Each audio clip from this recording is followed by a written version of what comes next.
Grasshoppers. Valentina spin kick. Did you see that, PJ? I saw it. You saw it. You want to break it down a little bit? Sure, we can break that. You won't break it down. Grasshoppers. Hey.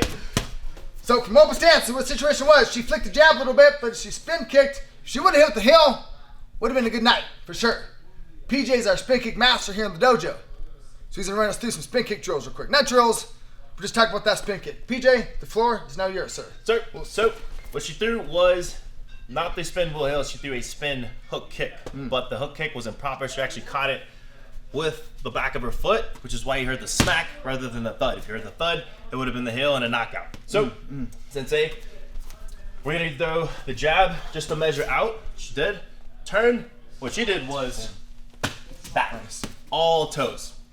Which it's still pretty heavy, but it's almost like being smacked in the face. You can get away from that. Now what you wanted was the jab to turn and go all heel.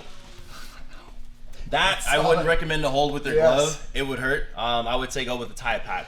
So once more, the spin hook kick was with the toes. She spun and did this. Notice there was no thud there. What she should have did was pulled her toes back to catch the back of the heel. Turn, spin, heel. That would have been the knockout. All right, Grasshoppers. 3 things to think about when you're doing this drill.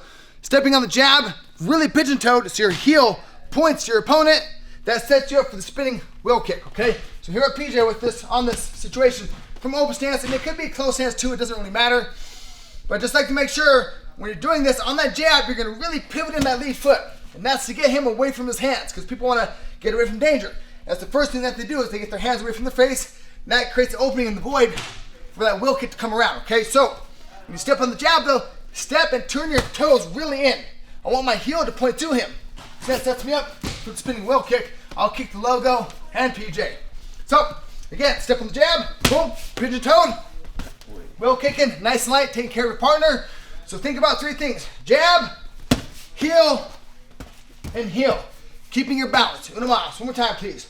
Boom, boom. Keeping your balance and coordination. From here, Coach PJ will take us through a little leg coordination dexterity drill. It's on. So your partner, you either have the tie pad. I prefer the tie pad because the heel hurts on the glove. There's no padding here. If you're gonna do it with your glove, just be careful, go nice and light. You're gonna pivot your leg to open up the hip.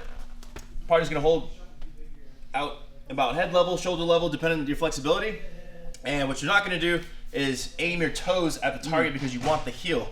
Essentially, just like you're smashing a bug. Pull your toes up and you want all heel, same way. So you're gonna throw a side kick on the outside of the target and you're gonna pull it with your hammies, all heel across the target. So I'm gonna pull this up and around. Again, up, side kick, and around. What you don't want is this. You don't want any toes. You're not gonna catch a target, plus it's like being high-fived in the face. They can get away with that, but they can't get away with the heel. That's enough, hike. If Valentina was able to hit the heel, would have been a good night, we talked about, but smacking with the foot is a nice little insult as well. Enjoy, Grasshoppers.